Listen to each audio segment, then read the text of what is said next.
And more dire warnings from the state's Office of Emergency Services and other first responders tonight. Our political reporter Morgan Reiner has more on their message tonight and what they're doing as the storm first hits to the north of us.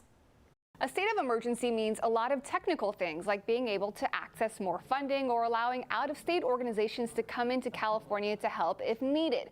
But the main takeaway from the press conference this morning was to be prepared, stay home if you can. They said there's only so much the state can do before human behavior gets in the way. There was no sugarcoating it. We anticipate that this may be one of the most challenging and impactful series of storms. Governor Gavin Newsom declared a statewide emergency Wednesday morning, which provides additional authority and powers to rapidly deploy aid to impacted communities. The director of the California Department of Water Resources is monitoring the potential of floods. These kinds of events can trigger mudslides and significant debris flow, so be ready to evacuate as needed. We have dispatched flood fighting materials at 49 sites throughout the state. California Highway Patrol says they are planning for an influx of 911 calls. And we will have staff on. If we need to, we'll hold the additional staff or mandate overtime to field the calls.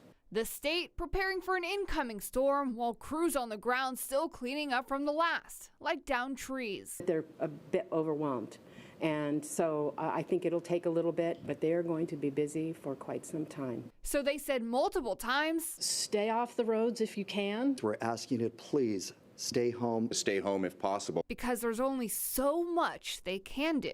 You can't protect against everything. The flood response strategy to keeping people safe are the levees, but it's also human behavior. Please do not ignore road closure signs or attempt to cross flooded roadways. This is extremely dangerous and an unnecessary risk.